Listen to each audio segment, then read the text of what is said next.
오후도 한번 힘차게 강의해 보겠습니다. 저는 다시 한번 인사드리겠습니다. 직장내 장애인 시계산 전문 강사 김남영이라고 합니다. 오늘 이 시간에는 장애에 대한 이해와 차이에 대해서 제가 이야기를 해보도록 하겠습니다. 제가 강의를 하면서 가장 중요하게 생각하는 것 중에 하나가 과연 대한민국에서 장애인을 어떻게 보고 있는가가 가장 저는 중요하다고 생각해서 앞부분에 설명하고 있습니다. 장애인복지법 제2조 1항에 따르면은 일상생활이나 사회생활에서 상당한 제약을 받는 자는 장애인이라고 법적으로 나타나 있습니다. 그렇다면 우리나라의 장애 유형은 총 몇 가지가 있을까요? 네, 맞습니다. 총 15가지가 있습니다. 신체적 장애가 12가지, 정신적 장애가 3가지가 있습니다.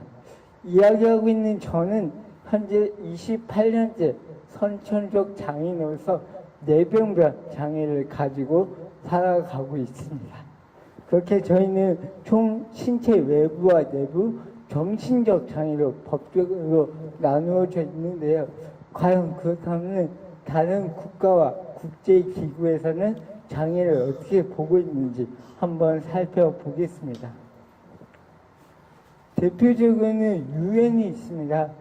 유엔은 장애인 권리협약을 이야기한 국제기구 중 대표기구입니다. 이 유엔에서의 장애란 진화하고 있는 개념이다 라고 설명되고 있습니다. 진화하고 있는 개념이 뭘까를 생각해 보았습니다. 계속적으로 장애에 대한 넓이가 커져간다. 그리고 개인보다는 사회에서 사회적 문제가 있지 않을까라는 생각이 들었습니다. 그래서 유엔에서 나타난 것은 개인의 특성이 있지만 사회적 맥락과 그 상호작용의 결과라고 이야기를 하고 있습니다. 조금 더 쉽게 이야기를 해볼게요. 저는 태어나자마자 전혀 울지 못했습니다. 그래서 의사 선생님이 제 엉덩이를 때렸습니다. 그래서 울음이 났고 그렇게 뇌 산소가 공급이 되었다고 합니다. 그래도 저는 만 2살 때 큰 병원에 가보라는 소리로 대학병원에 갔습니다. 그곳에서는 의사 선생님이 의학적 기준에 따라서 이 아이가 장애인으로서 생활할 수 있는가 없는가를 검사했는데요. 그리고 8살, 20살 총 2번의 검사를 받아서 저는 1급에서 3급의 장애 판정을 받았습니다. 바로 그것이 우리나라가 장애를 정하는 의학적 모델입니다. 즉 장애를 수동적인 형태로 보고 의학적 기준에 따라서 장애 유형을 나뉘고 있습니다. 하지만 이거보다 화면에 보시는 가운데는 사회적 모델입니다. 물론 의학적인 기준도 포함이 되어 있지만 더 큰 것은 제가 쉽게 얘기해서 이겁니다. 저는 17살 때까지 전혀 못 걸었고 휠체어를 타고 있었습니다. 그럼 만약에 제가 이름센터에 왔을 때 이곳 지하실로 가기 위해서는 어떤 건물이 필요할까요? 바로 엘리베이터가 필요하죠. 그겁니다. 제가 휠체어 타고 있어도 제가 청각장애인이 있다면 이곳에 수어 통사가 있으시다면 저는 강의를 들을 수 있을 겁니다. 즉 개인이 손상을 갖고 있지만 사회적으로 이 장애인이 살아갈 수 있는 여건이 만들어지는 것이 사회적 모델입니다. 그래서 가장 중요한 2가지 키워드를 제가 뽑아왔습니다.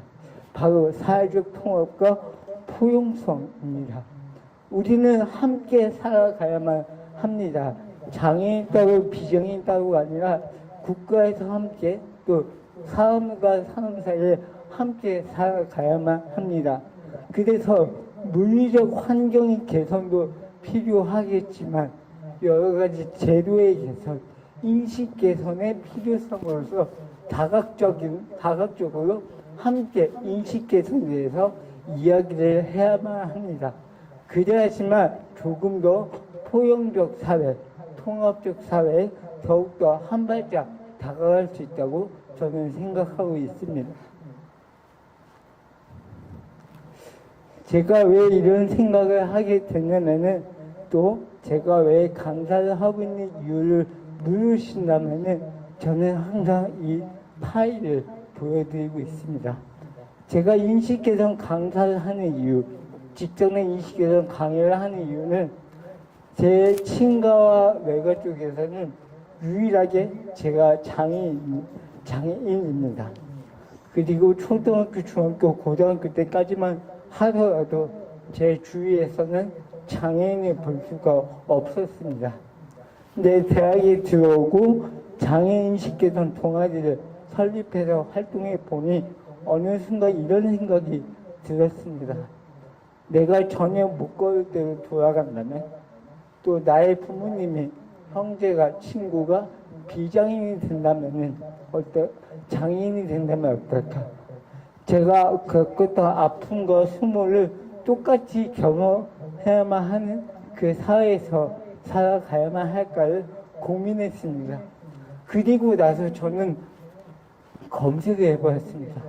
참으로 놀라웠던 것은 장애 중에서 선천적 장애보다 후천적 장애가 약 88%로 매우 놀라웠습니다.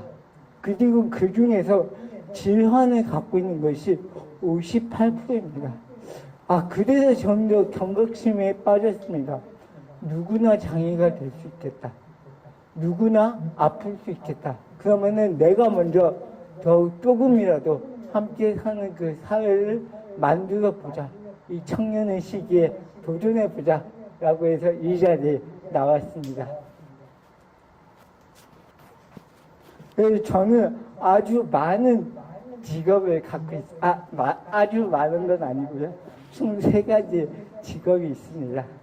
지금 이야기하고 있는 직장의 장애인 시대도 강사, 그리고 저는 작가, 그리고 또 하나는 휠체어 마라토너입니다.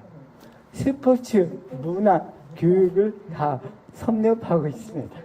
또 지금은 릴스와 쇼츠와 같은 장애인식 개선 컨텐츠를 만드는 제작자로서 발돋움하고 있습니다. 왜 제가 여러 가지 일을 하고 있냐라고 물어보신다면은 좀 전에 제가 얘기한 포용적 사회 통합, 그리고 내 주변 사람들이 장애인이 됐을 때 조금이나마 편한 그 사회, 한 가지의 목표로 저는 달려가고 있습니다. 그래서 저는 생각해 보았습니다. 과연 어떻게 하지만 함께 할 수 있는 사회가 만들어질까? A와 B와 C가 있습니다. A는 함께하는 사회, 약간 너무 넓은 개념이죠. 함께하는 사회는 예를 들자면은 저와 만나는 사람들, 제가 있는 가정, 그리고 저의 친구 또래 모임이 장애인과 비장애인이 함께하는 그 사회입니다. 함께하는 그 사회에서 살다 보니 제 친구들은 남행와 장애인을 위해서 제도가 어떤 게 있어? 법은 뭐가 있고 어떤 혜택을 받아? 라고 묻더라고요. 그럴 때 점차적으로 법과 제도가 바뀔 수 있겠구나를 느꼈습니다. 또 반대로 B와 C에서 먼저 해결이 된다면은 비로소 장애인과 비장애인이 함께하는 그 사회가 만들어지지 않을까라는 생각을 해보게 됩니다. 네, 이제 강의를 마무리를 하려고 합니다. 앞에서 저는 유엔에서 얘기하고 있는 장애인, 그 다음에 사회적 통합과 포용성을 이야기했습니다. 어쩌면은 이것이 이루어지지 않을 수도 있다고 저는 봅니다. 왜냐면 너무 광범위하기 때문입니다. 하지만 제가 이 일을 하는 경우는 누군가는 또 한 사람의 장애 청년에서 나아갔을 때 그 사회가 반응하고 함께 공감하지 않을까 싶습니다. 이상 저는 직장의 장애인식 개선 전문 강사, 청년 뜨거운 강사 김남혜입니다. 많으셨습니다.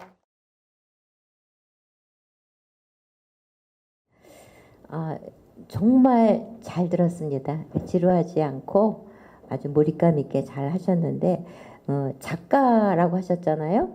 뭘 주로 쓰십니까? 저는 현재 지금 에세이 한 권을 발간했고요. 다음에 내년에 출판하는 것 중에 하나는 제가 직접 경험한 동기부의 내용을 적고 있습니다. 그러니까 이제 개발서처럼. 네, 맞습니다. 네. 이제 한 가지 더 조금 더 보충해야 될 내용은 뭐냐면 컨텐츠를 좀 개발했으면 좋겠어요. 다른 강사하고 좀 달라지려면은 아무리 장애인 인식 개선을 한다 그래도 천편일률적으로 너무 컨텐츠가 똑같거든요. 그래서 앞으로 좀 컨텐츠를 개발해서 나는 장애인에 대한 인식을 막 마구잡이로 개선시키는 것이 아니라 은근히 스며들게 좀 개선할 수 있는 방법을 찾았으면은 더 훌륭한 강사가 될 수 있을 것 같습니다. 잘 들었습니다. 네, 감사합니다. 감사합니다. 수고하셨습니다.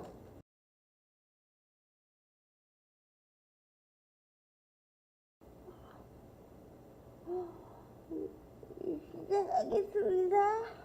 오후 시간에는 장애에 대한 이해와 장애가 가지는 차이에 대한 존중에 관련한 강의를 진행하도록 하겠습니다. 우선 목차를 보시면 우리가 장애인을 어떻게 인식하고 있는지를 알아보고 다양성을 서로 존중하기 위해 우리는 어떤 인식을 갖고 살아가야 하는지를 알아가 보도록 하겠습니다. 본 교육을 통해 기장애 직원들의 장애에 대한 이해도를 높이고 다양성의 차이를 존중하는 직장 문화가 조성될 수 있었으면 좋겠습니다. 먼저 제 목소리에 대해서 궁금해하실 것 같아서 설명을 드리면 저는 언어장애를 가지고 있어서 오늘처럼 강의가 있는 날에는 텍스트를 음성으로 읽어주는 프로그램을 활용하여 강의를 해왔습니다. 사람이 목소리로만 의사 전달을 할 수 있는 것이 아니라 듣지 못하는 농인들에게는 수어라는 손으로 말할 수 있는 언어가 있으며 눈빛, 얼굴 표정, 제스처로 의사를 전달할 수도 있으며 저처럼 보조기기를 활용하여 정확한 의사를 전달할 수도 있습니다. 이처럼 정당한 편의 제공을 받음으로써 장애를 이유로 배제당하거나 차별받지 않는 일들이 점점 줄어든다면 장애인이 사회에 참여하고 꿈을 이룰 기회가 늘어날 것입니다.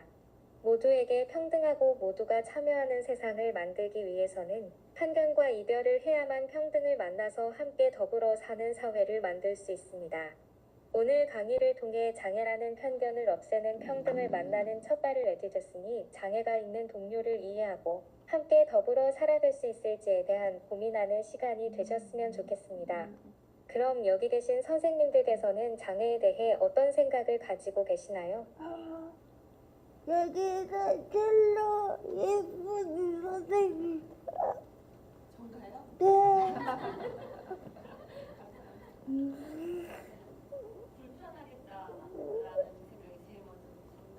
불편하다. 고맙습니다. 저는 아직도 휠체어를 타고 다니면 나이 많으신 어르신들께서 혀를 차시며 쯧쯧 아이고 어쩌다가 이렇게 됐어. 안 됐어. 라는 호기심으로 물어보시거나 저희 부모님을 죄인으로 만드시는 할머니도 계셨고 이런 자식을 낳은 부모는 전생에 무슨 죄가 많아서 이런 자식을 낳았을까? 라고 하시고 나이가 젊은 사람들은 장애인은 나와 상관없는 사람들이야. 어떻게 무엇을 도와줘야 할지 모르겠어. 등의 반응을 보이고 어린아이들 같은 경우는 엄마, 저 사람 왜 그래? 괴물같이 생겼다. 무서워. 등과 같은 동정과 시의 대상으로 대부분 장애에 대한 이미지가 부정적인 내용들이 많습니다. 제가 외모적으로 어려 보이지만 실제 나이는 놀라실 만큼 많은데 10년 전, 20년 전에도 저는 똑같은 부정적인 이야기들을 들으면서 살아왔고 많은 장애를 가진 사람들이 부정적인 인식의 변화를 만나지 못한 채 살아가고 있습니다. 그런데 장애 당사자들은 본인이 가진 장애에 대해 정말 다양하게 표현하는 영상을 보았는데요. 그 영상에서는 휠체어에 타신 분은 나에게 장애란 복지 정책을 수혜받기 위한 수단이다라고 표현해 주셨고, 시각장애가 있는 분은 본인에게 장애는 가능성이며 기회라고 표현을 해주셨고, 청각장애가 있는 분은 장애는 전화위복이라고 생각하며 나쁜 일이 생겼지만 그게 더 좋은 일로 바뀔 수 있다고 표현해 주셨고, 장애 자녀를 둔 부모님께서는 몸은 불편하지만 무한, 방대한 꿈을 볼 수 있는 것이다 라고 표현해 주셨습니다. 이처럼 앞서 부정적인 인식과 달리 장애 당사자들은 장애에 대해 긍정적으로 표현을 하고 유쾌하게 설명을 하시더라고요. 제가 생각하는 장애는 연예인의 삶과 비슷한 삶을 살고 있다고 생각하는데 그 이유를 지금 설명드리겠습니다. 첫 번째, 멀리서 봐도 시선을 압도합니다. 가수나 아이돌을 보면 화려한 의상이나 휘황찬란한 액세서리를 착용하고 다니면 멀리서 봐도 빛이 나지요. 신체 장애를 가진 사람들에게도 이러한 유사점이 있는데 휠체어, 보청기, 지팡이, 보조기기 등의 아이템으로 확실한 액세서리를 착용하고 다니면 시선을 압도시킵니다. 두 번째, 자신의 개성과 스웨그가 분명합니다. 힙합 뮤지션들에게는 자신만의 여유와 멋, 약간의 허세를 여과 없이 솔직하게 표현한다면 발달 장애인에게는 자유로운 행동이고 자신의 감정을 표출시켜 자기만의 개성을 살린 자유분방함이 장애인의 삶과 연예인의 삶이 상당한 유사점을 가지고 있다고 생각합니다. 세 번째, 항상 매니저가 동행합니다. 연예인들에게 일과 사생활을 서포트해주는 매니저가 있다면 장애인들에게는 손과 발이 되어주시고 일상생활이 가능하도록 서포트해주시는 장애인 활동 지원 선생님들이 동행해주십니다. 네 번째, 단독으로 이동할 수 있는 차량이 지원됩니다. 연예인들에게는 회사에서 원활한 스케줄을 소화할 수 있도록 운전원과 함께 중형차를 지원해준다면 이동수단의 제약이 많은 장애인에게는 지자체에서 휠체어가 탑승이 가능한 다채로운 색깔의 옷을 입은 승합차를 지원해줍니다. 이처럼 장애인과 연예인 겉보기는 다르지만 보는 사람의 시각에 따라 삶의 흥미진진한 유사점을 가지고 있다고 생각합니다. 연예인의 인기는 일시적일 수도 있고 인기를 받지 못하면 하루아침에 사람들의 시선으로부터 사라져버리는 경우도 많습니다. 하지만 장애는 삶의 일부로서 나의 노력 여부에 따라 성장과 변화를 이끌어낼 수 있습니다. 장애는 무한한 가능성을 담고 있기에 인지도가 올라가는 장점도 있고 그 인지도를 높일 수 있는 사람은 비장애 직원들의 관심입니다. 인식의 변화는 시선으로부터 시작된다고 생각을 하는데 불편한 배려보다 평등한 시선을 보낼 때 더욱 행복한 삶을 살아갈 수 있지 않을까 싶습니다. 우리가 배려라고 생각해서 했던 말과 행동이 배려가 아닌 차별로 이어질 수 있으며 그들을 평등하지 못한 시선으로 바라보고 있지는 않았나 다시 한번 생각해 보는 시간이 되셨으면 좋겠습니다. 장애는 특정한 신체적, 정신적 기능의 제한으로 인해 일상생활에 어려움을 겪는 상태로 인식되기 때문이지만 우리가 조금만 더 깊이 생각해 보면 우리 모두는 저마다 다른 방식으로 장애를 경험하고 있다는 것을 알 수 있습니다. 우리가 잠을 못 자면 하루가 힘들어서 일상생활에 어려움을 겪는 상태가 되고 나이가 들어서 노안이 오면 안경이 없으면 불편함을 느낄 수 있습니다. 장애를 제약으로만 보는 것이 아니라 각자의 강점과 약점을 가지고 있고 서로 다른 것을 존중해야 한다고 생각합니다. 그럼 장애를 가진 직원을 이해하고 존중하며 평등한 시선으로 바라보기 위해서 우리는 장애 감수성을 높이기 위한 노력을 해야 합니다. 감수성의 개념을 오늘 강의를 위해서 다양하게 찾아보았습니다. 먼저는 사전적 정의를 살펴보면 외부 세계의 자극을 받아들이고 느끼는 성질이라고 나오더라고요. 제가 예전에 이러한 내용에 관련된 어린이 동화책을 읽은 적이 생각이 나서 선생님들과 나누어 보면 좋을 것 같아서 일부를 읽어볼게요. 책 제목은 내가 아닌 누군가를 생각해라는 책입니다. 이 책에서 어느 누구도 자기 자신 말고 다른 누구를 대신하지 않는다. 그럼에도 우리 모두는 연결되어 있다. 패자는 사람들 사이에 믿음과 연대를 일깨우고 싶은 마음으로 이 책을 집필했다고 합니다. 이 책에서는 감수성이란 말을 하지 않았지만 이와 같은 개념이 완벽하게 해당하는 내용이 담겨 있어서 굉장히 짧은 책이니까 읽어보시면 좋을 것 같아서 소개를 드렸고요. 감수성은 단순히 타인의 감정을 느끼는 능력을 넘어 더 깊은 차원의 공감과 이해를 의미합니다. 장애 감수성은 여기에 장애라는 맥락을 더하여 장애 유형, 특징, 장애인의 어려움까지 깊이 있게 이해하고 그들의 입장에서 진심으로 공감하는 능력을 의미합니다. 여기서 중요한 건 장애를 가진 직원이 겪는 어려움을 이해하고 장애에 대한 정확한 지식을 바탕으로 장애를 가진 직원의 감정과 경험에 대한 공감 능력을 향상시키고 장애 직원의 권리를 존중하는 태도가 매우 중요하다고 생각합니다.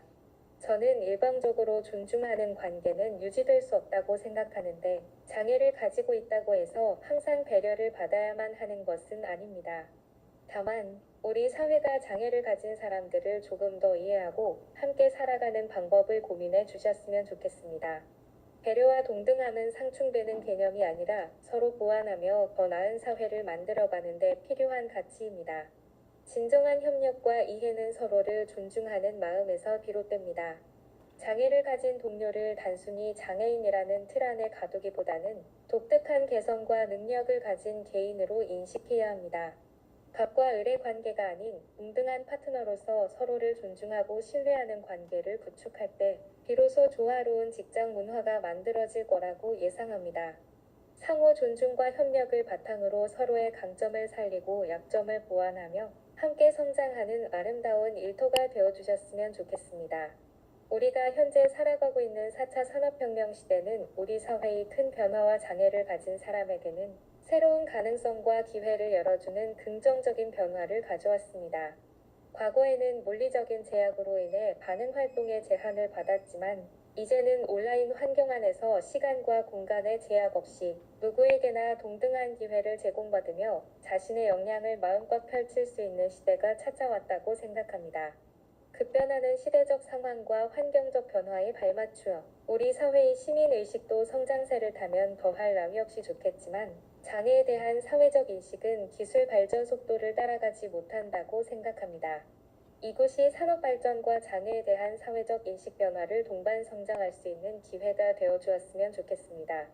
마지막으로 드리고 싶은 이야기는 많은 사람들은 장애가 있다고 해서 무조건적인 어려움이고 피할 수 없는 절망으로 생각하시는 분들이 많습니다. 그런데 저는 제가 가지고 있는 장애 때문에 힘들다고 생각해 본 적은 없었고 오히려 장애를 가지고 있어서 삶을 유쾌하게 풀어나가는 방법을 터득할 수 있었고 건강이 좋지 않아서 위험한 상황에 놓였을 때는 인생이 심심하지 않게 다이나믹하게 살아왔다고 생각합니다. 장애 때문이 아니라 장애 덕분에 저에게 과분하리만큼 수많은 기회를 얻게 되었고 주변의 소중한 사람들과 함께하고 강의도 할 수 있었던 이유는 제가 장애가 있었기 때문에 얻었던 기회였습니다. 장애는 한계가 아니라 새로운 시작을 위한 기회입니다. 자신의 능력을 마음껏 펼치고 사회에 기여할 수 있도록 더 많은 고용의 기회가 넘치는 성장하는 기업이 되시길 소망합니다. 그럼 오늘 강의는 여기서 마치도록 하겠습니다. 감사합니다. 수고 많이 하셨습니다.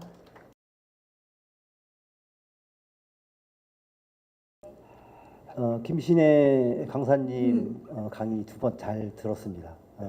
굳이 소감을 말씀드리면 장애에 대한 개념에 대한 고전적인 방식으로 이야기를 시작해서 이를 통해서 뭔가 장애에 대한 이해 쪽으로 나아가는 방식으로 이렇게 설명을 하셨더라고요. 그래서 그런 방식으로 풀어가는 방식이 꽤 좋았는데 문제는 너무 내용이 촘촘하고 길어요. 길고 빠르고 그러다 보니까는 그것을 듣고 이해하고 청취자들이 듣고 이해하는데 조금 어려움이 있을 수 있지 않을까 하는 고민이 있습니다. 제가 말씀드려도 될까요? 네네네.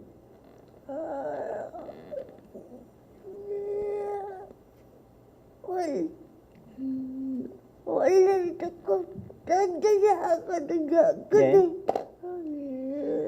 많은 내용을 다 올려다 보니까 좀 빠르게 진행이 된 것 같아요. 이게 아마 이 프로그램이 속도를 조정이 가능하죠? 네, 그래서 다음에 만약에 이런 10분이라는 한정된 시간 안에서 하는 콘테스트이니만큼 거기에 맞춰서 시간을 좀 조절해서 듣는 사람들한테 가독성을 좀 높였으면 어땠을까 하는 아쉬움도 조금 있습니다. 근데 전체적으로 내용은 상당히 의미 있는 내용을 주셨고 그다음에 우리가 이 장애인 인식 개선 교육이라는 고전적인 방식에서 벗어나서 새로운 형태의 이야기를 해주셔서 대단히 감사드립니다. 이상입니다. 예. 네, 너무 우선 잘 들었고요. 정말 열심히 준비해 주셨다는 게 되게 느껴지고, 그리고 저희가 아마도 네이버 클로바 쓰신 것 같은데, 그쵸? 네, 정말 네이버 좋은 회사라는 생각이 갑자기 들고. 근데 이것도 사실은 문장을 되게 정교하게 잘 쓰셔야만 되는데, 우선 저는 그 문장을 굉장히 성의 있게 열심히 작성하셨다라는 게 느껴져서 너무 좋았어요. 제가 알아주셔서 아. 조금 감동이 드네요. 네. 그리고 저는 어떤 말씀 드리고 싶었냐면, 사실은 저는 기업에 있는 기업 담당자 입장으로 이 자리에 앉았는데, 기업에서도 충분히 적용될 수 있을 만한 내용이어서 그래요? 스토리를 그렇게 짜주셔서 그것도 너무 좋았고, 다만 제가 한 가지만 좀 조언을 드리자면, 초반부에 다른 목소리를 들려주시면서 그런 사례들이 있었잖아요. 거기 후반부에도 한 번 더 있었다면 훨씬 더 몰입하기가 좋았을 것 같아요. 그래서 사례 강의 이런 식으로 끊어가면서 하시면 더 좋을 것 같습니다. 너무 잘하셨어요.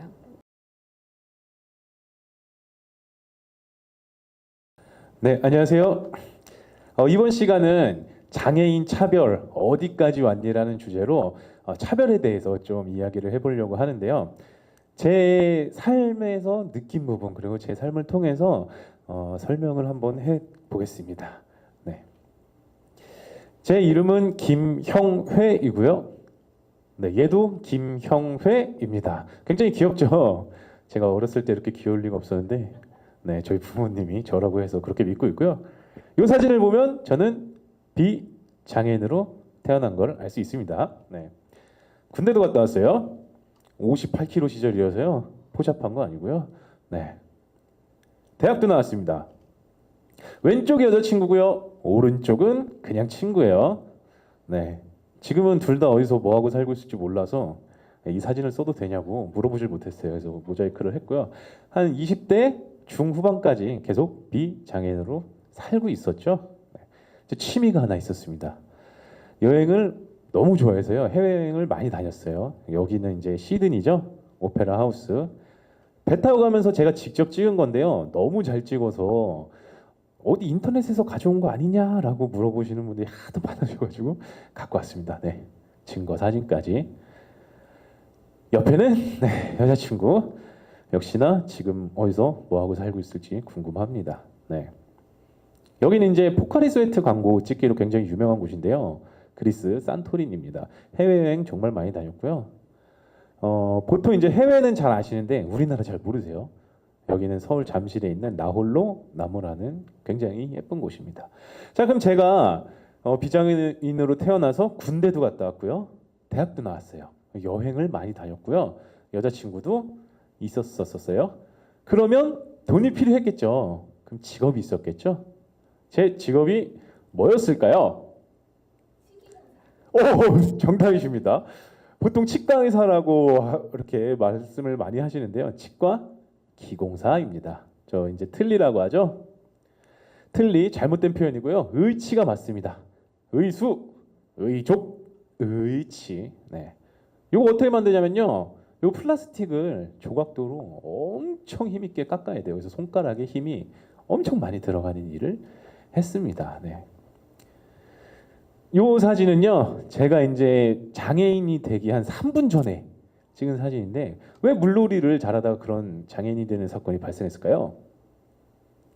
네, 맞습니다. 그렇게 하지 말라는 다이빙을 해서요, 목이 뚝 부러졌어요. 그래서 척수 신경이 손상이 돼서 지금 현재 전신마비, 사지마비 장애인으로 살고 있고요. 다행히 그래도 저는 손가락 힘이 어느 정도 나옵니다. 근데 한 성인 남성 평균의 한 10% 정도 나와요. 그러면 아까 제 직업이었던 치과 기공사 일, 손가락으로 깎는 일은 지금은 못하고 있겠죠. 네. 제가 이렇게 장애인으로 한 9년 살다 보니까요, 뭔가 느끼는 게 있어요. 아, 이게 차별인가? 뭔가 애매한 대우를 받을 때가 굉장히 많습니다. 그래서 제 경험 한번 이제 소개시켜 드릴 텐데요. 그 전에 우리 이제 장애인 차별법에서 말하는 내용들이 있는데 요약하자면 이렇게 4개입니다. 그래서 이걸 간단히 말씀드리면요. 직접 차별. 우리 장애인 안 뽑아요. 직접 차별입니다. 자, 간접 차별. 우리 장애인 뽑죠. 근데 면접 보러 오세요. 5층인데 엘리베이터가 없어요. 그러면 이제 간접 차별에 해당되고요. 편의 제공 거부에 의한 차별은요. 취업을 해서 회사에 갔는데 입구에 이만한 턱이 있어요. 매번 도움을 받고 출퇴근해야 돼서 경사로 좀 설치해 주세요. 그러니까 싫어요. 정당한 이유 없이 거절하게 되면 이제 편의 제공 거부에 의한 차별이라고 보고요. 광고에 의한 차별은 뭐 다 아시겠죠? 광고에 이제 장애인 비하 단어나 뭐 이런 상황이 들어가면 그 장애인 광고에 의한 차별입니다. 근데 차별이 이것만 있지 않죠. 네, 일상생활에서의 차별도 있는데 제가 겪으면서 느꼈던 거 조금 소개해드리겠습니다. 제가 건물에 들어가려고 하고 있었어요. 근데 턱이 이만한 게 있어서 못 들어가고 있었는데 마침 맞은편에서 건장한 체격의 청년 3명이 이렇게 오시는 거예요. 그래서 선생님 저 여기 한 번만 도와주시겠어요? 라고 이제 부탁을 드렸더니 그분들이 저한테 뭐라 그러셨을까요? 네, 당연하게도 네, 도와드릴게요 라고 했습니다. 네, 제가 100명한테 요청을 드리면요 100명 다 아주 흔쾌히 들어주십니다. 정말 우리나라 시민의식 굉장히 높다고 생각을 해요. 꼭 제가 장애인이라서 그런 건 아니겠죠. 무거운 짐을 들고 있을 때 엘리베이터 버튼 한 번만 눌러주세요 하면 다 눌러주십니다. 그리고 해외여행도 많이 갔다 온 결과 정말 우리나라 시민의식은 굉장히 높다고 생각합니다. 그래서 서로 이제 감사하게 훈훈하게 이렇게 헤어지고 있었는데요. 그분들이 가면서 뒤에서 어떤 말을 하고 가셨어요. 그래서 제가 들었는데 머리를 탁 치게 됐어요. 어떤 말을 하면서 가셨을까요? 왜 이렇게 무거워? 이런 거 아니고요. 봉사 점수 100점 이러면서 가시는 거예요. 자, 이 얘기는 뭘까요? 우리가 지금 장애인 왜 나와서 돌아다니세요? 저리 가세요. 이런 시대 절대 아닙니다. 그런데 장애인을 도와주면 나는 착한 일을 한 거다. 나는 봉사를 한 거다. 라는 생각이 조금 남아있던 게 무의식적으로 나온 거겠죠. 네. 지하철에서 뭐가 날라오길래 보니까 1,000원이에요. 네. 그래서 어르신께서 1,000원을 이렇게 주고 가신 적도 있고, 그래서 제가 동료 강사한테 나 오늘 1,000원 지하철에서 돈 받았으니까 자기도 받아봤대요. 자기는 5만 원 받았대요. 그래서 제가 거기 전철 어디냐고 앞으로 거기서 충전한다 그랬는데 비일비재하게 일어나는 일인 것 같습니다. 요거는 이제 장애인은 경제적으로 약간 도움이 필요할 거다라는 생각이 조금 있던 게 나온 거겠죠. 네. 마지막으로 제 또 얘기인데요. 제가 이제 푸드코트에 가서 띵동해서 밥을 갖고 오려고 하면 누가 자꾸 가져가세요. 그래서 제 건데요 하면은 앉아 계세요. 제가 가져다 드릴게요 라고 하십니다. 그래서 네 감사합니다. 근데 제가 할 수 있어요. 그래서 가지고 가려고 하면 앉아 계세요. 네. 몸도 불편하신데 제가 가져다 드릴게요. 그래서 네, 괜찮습니다. 앉아 계시라. 한 3-4번은 해야지 이제 주십니다. 그래서 감사합니다 하고서 밥을 먹고 있으면요 왼쪽에 물이 와 있어요. 오른쪽에 휴지가 와 있어요. 그래서 감사합니다 하고 밥을 먹잖아요. 뒤에서 뭔가 시선이 느껴져요. 그래서 딱 보면 아까 그분이 제가 밥을 언제 다 먹나 이렇게 보고 계세요. 밥을 다 먹으면 여지없이 출동하십니다. 자, 요게 이제 장애인에 대한 배려일까요? 네. 진정한 배려는 아니겠죠. 자, 뭔가 이렇게 우리가 이렇게 대놓고 하는 시대는 아니지만 뭔가 마음속에 조금 남아 있는 것 같아요. 그래서 직업 생활에서도 과연 그런 게 있을까? 제 생활은 어떨까? 제가 아까 직업이 뭐였다고 했죠? 네, 치과 기공사였죠. 지금 직업은 뭘까요? 네, 요거는 치아를 컴퓨터로 디자인하고 있는 겁니다. 다 디자인한 다음에 엔터만 누르면 3D 프린터가 알아서 만들어줘요. 그래서 지금도 계속 치과 기공사로 일을 하고 있습니다. 네. 달라진 거는 뭐죠? 물리적인 힘으로 했다면 지금은 컴퓨터로. 네. 달라진 건 이제 방법이고 여행도 계속 다니고 있죠. 그 전에는 2 다리로 걸어서 여행을 했다면 지금은 휠체어 타고 굴러다니면서 잘 여행을 하고 있습니다. 네, 콜로세움 2000년 된 건물이라서 2층을 못 가볼 줄 알았는데요. 갈 수 있었어요. 네. 이렇게 역사적으로 중요한 건물 한쪽을 허물고 엘리베이터를 만들어 놨더라고요. 장애인을 위해서. 네. 임산부를 위해서, 노약자, 어린아이를 위해서, 그리고 여행에 지친 모든 사람들을 위해서 만들어 놨더라고요. 싱가포르인데요. 우리나라 기업이 지금 굉장히 유명한 호텔이죠. 꼭대기에 수영장이 있습니다. 들어가 봤어요. 어떻게 들어갔을까요? 또 다이빙 했을까요? 네, 물 안에 경사로가 있어서요. 경사로 타고 들어가서 재밌게 놀다 나왔습니다. 네, 전에 갔던 데를 다시 가봤습니다. 다른 그림 찾기를 한번 해볼까요? 라고 말씀을 드리면 제일 먼저 나오는 건 옆에 여자친구가 바뀌었어요 라고 하는데요. 네, 바뀌었어요. 그리고 그거 말고요. 다른 거요. 네, 20년도엔 너무 유명해져서 사람이 많아지고 뭐 나무가 죽어가고 잔디 보호를 하고 있고 제가 휠체어를 타고 있고 딱히 바뀐 게 많지 않아요. 그죠? 아, 그런데 옆에 여자친구가 바뀌지 않았어요. 그래서 하도 바뀌었다 해서 하나 갖고 왔습니다. 지금 그분이랑 결혼해서 행복하게 살고 있습니다. 제일 처음에 옆에는 여자친구, 오른쪽은 친구. 그 여자친구가 계속 같은 분이었어요. 네. 어디서 뭐하고 있겠냐. 집에서 저 기다리고 있어요. 제 얘기 원래 여기까지 하고 마무리하는데 올해 한 컷이 더 추가됐습니다. 뭐가 추가됐을까요? 근데 재혼한 건 아니고 아기가 태어났어요. 네. 똑같이 생겼죠? 네. 자, 제가 장애인이 되기 전과 후 바뀐 게 별로 없죠. 직업 똑같죠. 여행 계속 다니고 있죠. 그리고 오히려 결혼도 하고 애도 낳고 더 행복하게 살고 있습니다. 네. 저는 똑같아요. 근데 바뀐 것이 뭔가 있다면 약간의 그런 시선들. 네. 가장 중요한 이런 시선을 없애는 방법은요. 장애인과 직접 소통하는 건데요. 그렇게 소통하려면 가장 많은 시간을 보내는 직장에 장애인분들이 많아지면 자연스럽게 해결이 되겠죠. 네. 제 얘기는 여기까지고요. 들어주셔서 너무 감사합니다. 감사합니다. 네, 수고하셨습니다. 네, 김형애 강사님 너무 감사합니다. 잘 들었고요. 그리고 워낙 우선 전 좋은 것부터 말씀드릴게요. 우선 음성도 좋으시고, 네, 발성도 좋으시고, 목소리 자체의 피치라든지 울림이라든지 이런 게 되게 좋아요. 이건 사실은 타고나는 거잖아요. 그렇죠? 그런 부분들이 너무 좋기 때문에 우선 전달력 자체에서 굉장히 플러스시다라는 말씀 드리고 싶고, 그리고 뭔가 이야기에 스토리텔링이 있는 것도 굉장히 학습자들로 하여금 귀를 쫑긋하고 들을 수 있게 하는 부분이어서 그 부분도 너무 좋은 것 같아요. 그리고 그래도 제가 심사평을 드려야 되니까 강사님을 위해서 한 가지만 조금 조언을 드리자면, 저희가 교수 설계를 할 때 조금 더 효과적인 건 이론, 사례, 예시, 이론, 사례, 연습 이런 식으로 구성한 거 조금 더 효과적이라고 보거든요.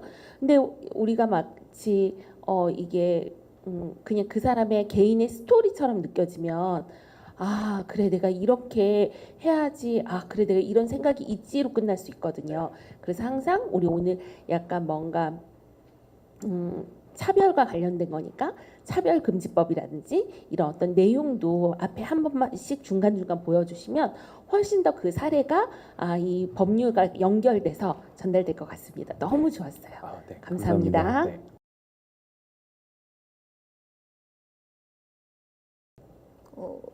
안녕하세요. 장애에 대한 이해와 장애가 가지는 차이에 대한 존중에 대해서 살펴보겠습니다. 진행 방식은 오전과 마찬가지로 AAC와 제휴 요청으로 진행하도록 하겠습니다. 네, 하늘에 보이는 이 사람 누구일까요? 휠체어 스타트니 장애인이겠죠? 그럼 그게 이 사람이 가진 전부일까요? 이 사람을 이렇게도 설명할 수 있지 않을까요? 알고 보면 젊은 꼰대에다가 토익 900점대의 스펙도 있는 반면 아이돌 광팬인 일을 기가 막히게 잘하는 회사원으로요. 하지만 대다수의 사람들은 그저 전형적인 장애인의 이미지, 그러니까 나약하고 반드시 누군가의 도움이 필요한 의존적인 사람으로만 대하고 기억하죠. 일정 부분 약한 것도 맞고 누군가 도와줘야 하는 것도 맞긴 하지만 그런 것만이 전부는 아니죠. 장애인도 이 땅에 태어난 사회의 일원입니다. 그래서 장애인 스스로도 사회의 구성원으로서 제 역할을 하며 살아가고 있습니다. 하지만 편견이 장애인의 사회에서의 역할을 축소시키고 사회 참여를 제한하고 있죠. 장애란 과연 무엇일까요? 우리나라 장애인 관련법에 나온 장애인에 대한 정의입니다. 보시면 공통적으로 들어간 말이 있죠. 신체적, 정신적 장애로 상당한 제약을 받는 자를 말합니다. 즉 우리나라는 장애를 신체 장애와 정신 장애 두 가지로 나누고 그 밑에 15가지 세부 유형으로 나눠져 있죠. 정말 많죠. 우리나라의 장애인 인구는 약 265만 명이라고요. 전체 인구의 5%를 차지하고 있고요. 그러니까 10집 가운데 한 집이 장애인이 있는 가정이라는 얘기예요.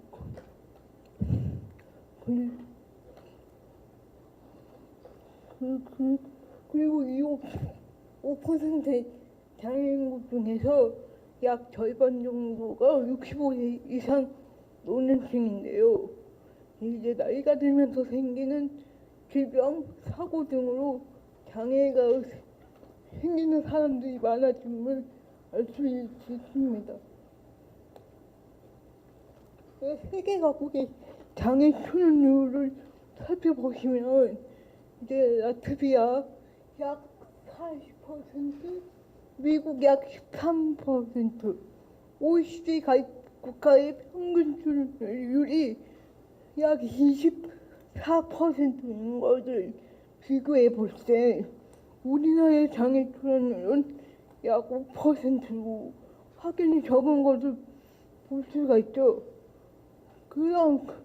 그렇다면 이런 궁금증이 생기실 겁니다. 왜 나라마다 장애 출연율에 차이가 있지?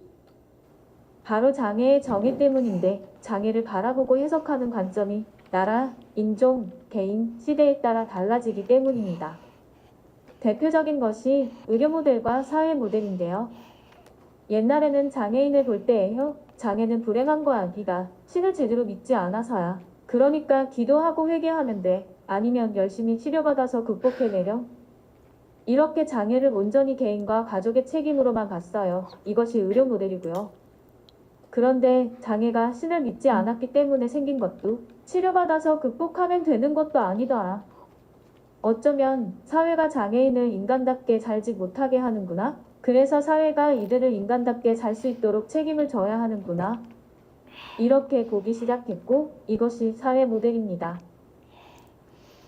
참고로 장애인에 대한 호칭도 바뀌었는데 예전에는 장애자라고 불렀잖아요. 그런데 지금은 장애인이 맞는 호칭이고요. 또한 영어에서 전에는 핸디캡트, 디서빌리티로 불렸던 것에서 지금은 피플 위드 디서빌리티로 바뀌어가고 있어요.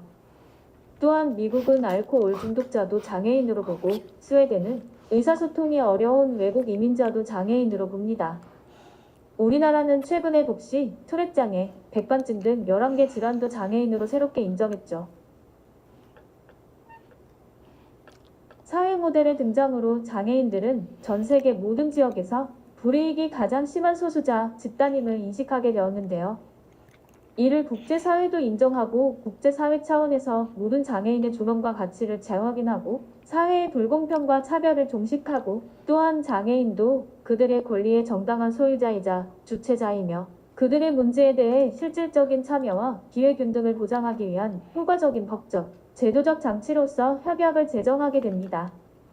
이것이 바로 유엔 장애인 권리 협약입니다. 이 협약은 또한 장애인에 대해 새롭고도 진보적인 정의를 하였습니다. 이 항을 보시면 장애는 진화하는 개념이라고 나와 있는데 장애는 장애 그 자체, 그로 인한 나의 불편으로만 끝나지 않아요. 나이가 들면서 장애가 점점 더 심해지거나 부수적인 질병 및 질환의 문제로 번지기도 하고요. 장애로 인해서 학교 생활, 직장 생활 등 각종 사회적인 활동에도 제약을 받게 됩니다. 이와 같이 장애는 개인의 개인적인 측면에서 사회적인 측면까지 영향을 미치며 그 의미와 영향력이 커진다는 의미입니다. 우리가 삶을 살아가는 데 있어서 삶을 제도 가능 등의 사회적인 요소에 직간접적으로 영향을 받고 그것이 사회생활, 나아가 사회 진출까지 가로막기도 하는데요. 이를 사회적 장벽이라고 합니다. 하지만 장애인은 아주 사소하고 기본적인 사회생활에서조차 이 사회적 장벽을 경험합니다. 예를 들어 내가 꼭 가고 싶은 여행지가 있는데 그곳에 휠체어가 진입이 가능한지, 장애인 화장실이 있는지 등을 알아봐야 하고, 그런 것들이 마련되어 있지 않다면 눈물을 머금고 여행지를 변경해야 하거나 아니면 여행을 포기해야 하는 경우도 있고요.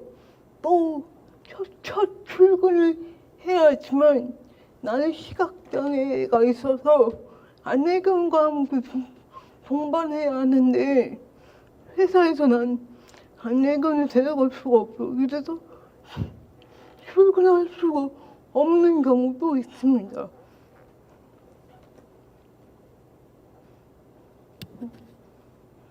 네, 장애인식을 개선하기 위해서는 장애 감수성을 키워야 합니다. 장애 감수성은 장애의 다름을 인정하고 장애인을 존중하는 태도와 마음가짐으로 그 사람의 피해와 불편까지 헤아리는 마음을 뜻합니다. 그러기 위해서는 내가 그 사람이 되어서 생각해 본다는 역지사지의 마음, 공감하는 마음이 필요합니다. 장애 감수성을 높이려면 마음가짐과 태도 변화도 필요하지만 말의 변화 역시 중요합니다. 말은 우리의 생각을 비추는 거울이라는 말이 있습니다. 장애인의 반대말은 비장애인입니다. 일반이나 정상이라는 말은 장애가 특수하고 정상이 아니라는 의미가 담기게 돼서 사용을 지양하셔야 합니다. 특히 최근에 결정장애나 분노조절장애 이런 말들 종종 쓰이곤 하는데 공식 진단명도 아닐 뿐더러 솔직히 화가 납니다. 그냥 결정을 잘 못 내리는 사람이고 화를 많이 내는 사람일 뿐인데 그걸 장애라고 포장을 해서 자신이 통제하기 힘든 어쩔 수가 없는 것처럼 치부를 하는지. 세 번째 줄은 말 자체는 틀린 게 아니잖아요. 그런데 그 안에 담긴 의미를 유심히 생각해 보세요. 제가 예전에 초등학교와 중학교 옆에 살았었어요. 그래서 아이들이 등하교할 때 목소리가 다 들릴 정도였는데 하루는 아이들이 지나가는데 한 명이 웃기게 요상한 포즈를 계속했나 봐요. 그랬더니 다른 아이가 장애인 같은 짓 좀 그만해 이 말을 한 거예요. 또 한 아이가 공을 튀기고 있었는데 자꾸 놓치니까 이것도 못하고 너 장애인이나? 이 말을 하면서 까르르 웃더라고요. 그 아이들은 장애를 놀림이나 비하, 조롱의 의미로 사용하고 있죠. 장애가 왜 이런 의미로 사용이 되고 있는지 장애에 대한 편견을 더 조장할 뿐이죠. 재미로 혹은 무심코 던진 말이 어떤 이들의 마음을 베는 칼이 된다는 거 명심해 주시기 바랍니다. 이사 강의 마치겠습니다. 끝까지 경청해 주셔서 감사합니다.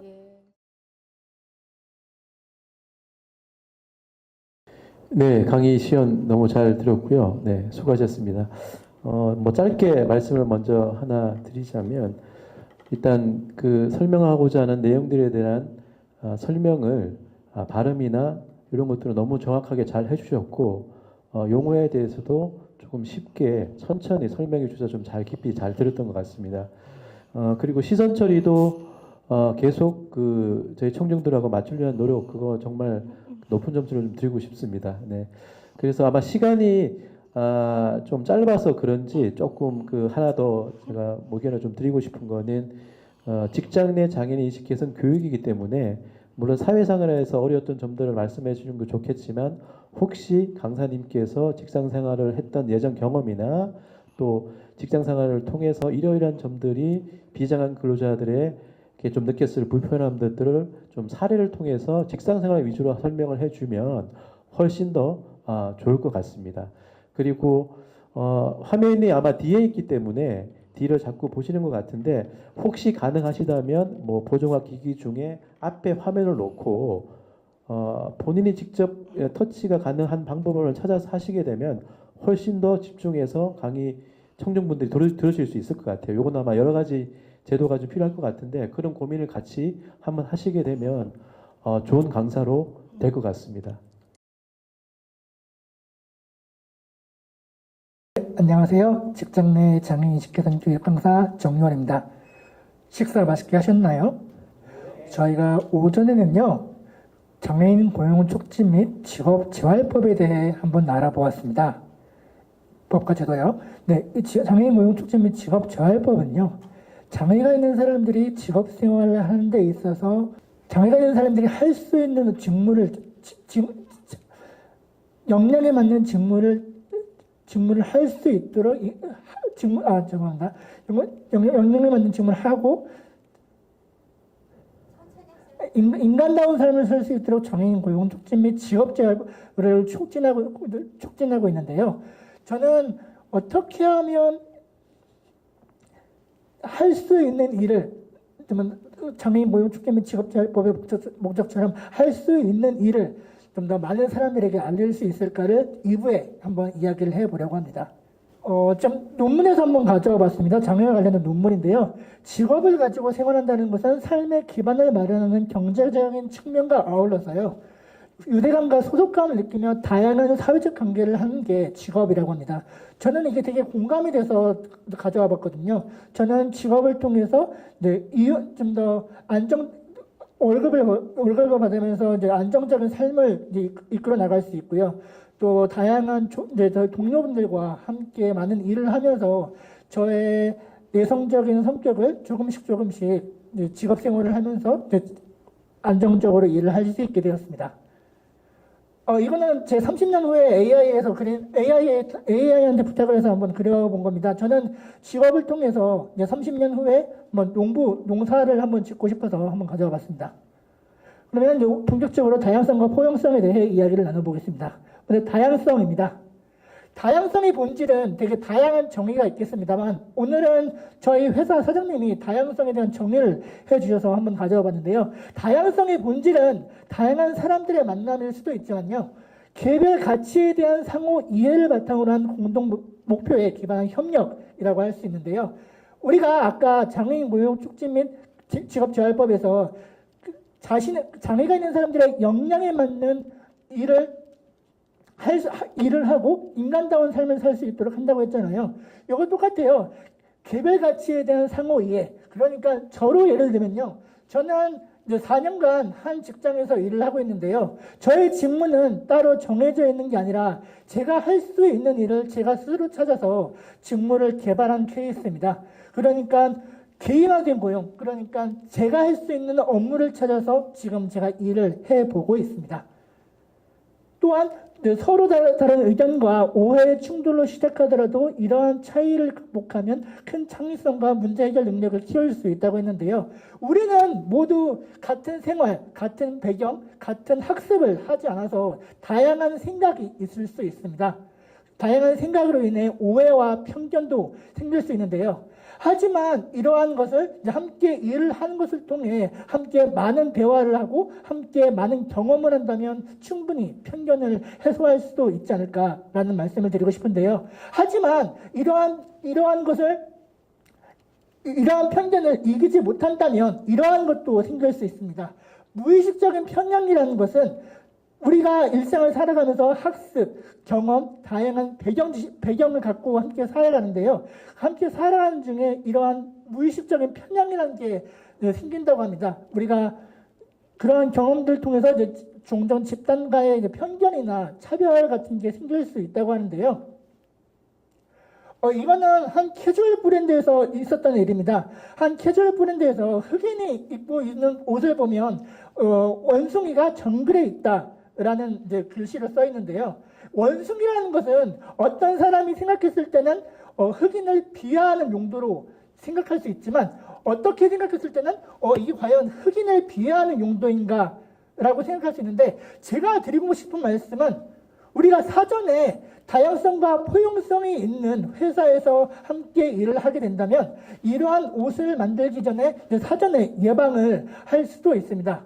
하지만 다양성과 포용성이 이제 좀 더 미흡한 회사에서 일을 하게 된다면 사전에 이러한 게 과연 문제가 될까라는 생각을 못하고 이러한 제품을 만들 수 있게 되는 거죠.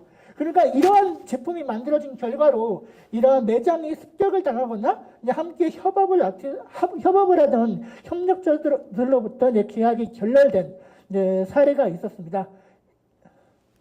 이러한 신문도 있었고요. 이러한 기사들도 있었고요.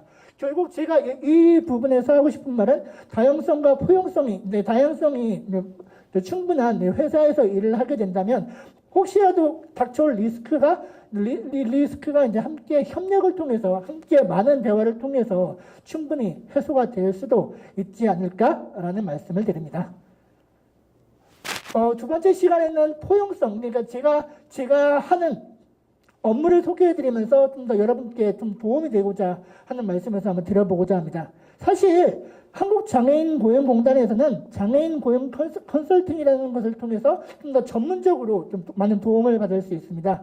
아까 제가 오전에 그 차트를 통해서 그 기업이 장애가 있는 사람들을 고용하지 않으려는 가장 큰 이유가 우리에게 적합한 직무가 없어서가 가장 많았는데요. 만약에 장애인 고용 컨설팅을 받게 된다면 좀 더 전문적인 지원을 받으실 수도 있습니다.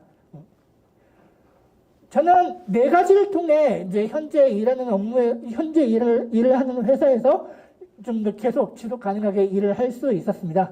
첫 번째는 업무 적응이었고요. 두 번째는 역량에 맞는 직무 탐색, 세 번째는 피드백 및 역량 강화, 네 번째는 새로운 직무 개발이었습니다.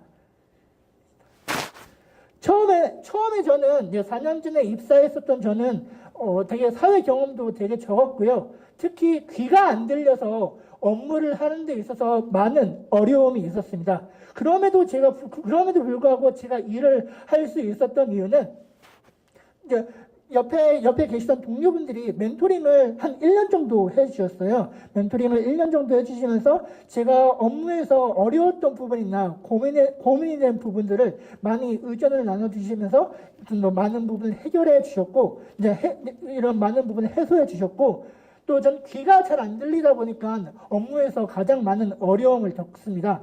그런데 이런 업무 협력 툴을 통해서 지금까지 꾸준하게 지속 가능하게 일을 해오고 있습니다. 이러한 부분도 참고를 해주시면 감사합니다. 두 번째로는 제가 처음에 했던 일은 글을 쓰는 작업이었고, 두 번째는 영상 편집을 했습니다. 둘 다 정해진 업무가 아니었고, 저희 부사장님께서 제가 할 수 있는 업무를 좀 스스로 해봐라고 해서 제가 이걸 하게 되었는데요. 제가 이걸 끝까지 할 수 있었던 이유는 동료분들이 충분한 시간을 갖고 기다려 주셨어요. 업무를 언제까지 할 수 있나요? 라고 재촉을 하는 게 아니라 끝까지 기다려 주시고 좀 피드백을 되게 많이 주셨어요. 그렇기 때문에 제가 그 시간 동안 많이 성장할 수 있었고 지금의 저로 이제 있을 수 있게 되었습니다. 네, 말씀드린 대로 똑같은 질문인 거예요. 그러니까 결국은 제가 일을 할 수 있었던 이유는 포용적인 일터를 갖추면서 사람들이 좀 더 저를 기다려주시고 꾸준히 이제 피드백을 주셨기 때문에 제가 일을 할 수 있었습니다. 신경 다양성에 대해 한 번 더 끝으로 이야기를 나눠보려 합니다. 신경 다양성이라는 것은 신경 다양성을 이야기를 드리기 전에 정상성이라는 단어가 무엇인지에 대해 말씀을 드려보려고 하는데요. 정상성이라는 것은 과거에는 정상이라는 개념이 특정 기준에 맞는 상태를 의미하며 장애와 반대되는 개념으로 여겨졌는데요. 하지만 현대 사회에서는 다양성이 떠오르면서 정상에 대한 고정된 생각에서 벗어날 필요가 있다고 한 장애인 복지론 한 책에서 말을 하더라고요. 그러니까 신경 다양성이라는 것은 자폐 스펙트럼, 학습장애, 그리고 비정상으로 여겨지는 신경적 특성을, 그러니까 우리가 질병으로 볼 수 있는 특성을 개인적인 특성으로 보자라는 게 이제 신경 다양성이라고 합니다. 그러니까 신경 다양성의 반대말은 신경 정형성이라는 건데요. 신경 정형성은 그러니까 일반적인, 그러니까 정형적인 신경이라고 하면 신경 다양성은 자폐 스펙트럼, 뇌전증, 학습장애 같이 신경이 다양한 것들을 말하는 거죠.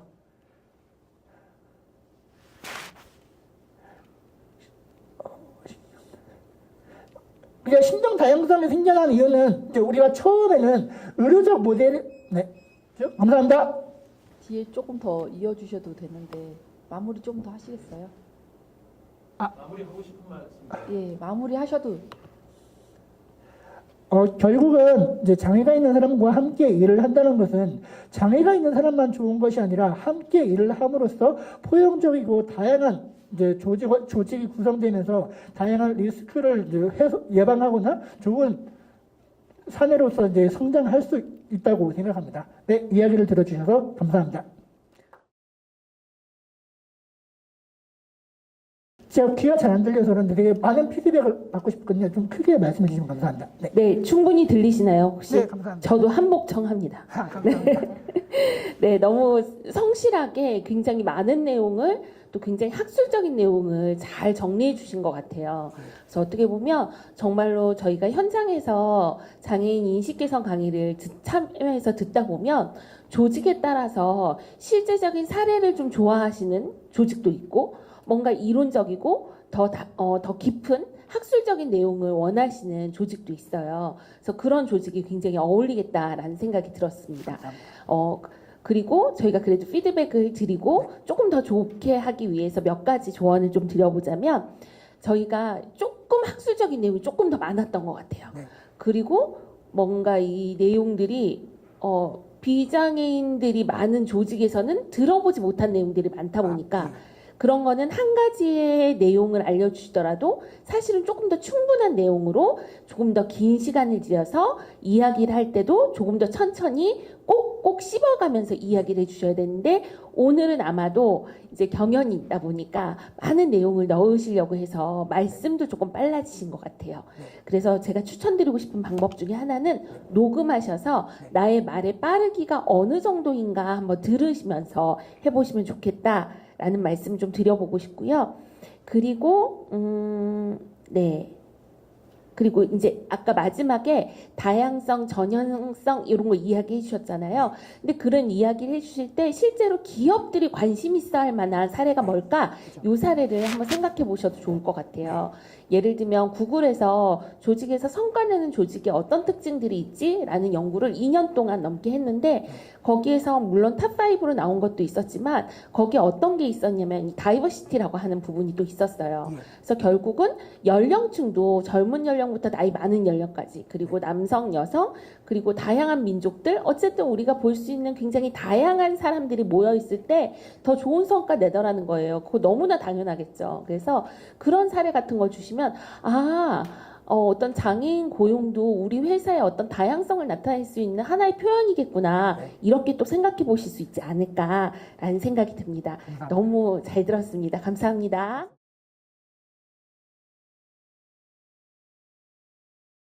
네, 2부 주제는 장애 감수성을 키워요라는 주제로 직장 내 장애인식 개선에 필요한 사항으로 준비했습니다. 우리 선생님들 점심 식사 맛있게 드셨나요?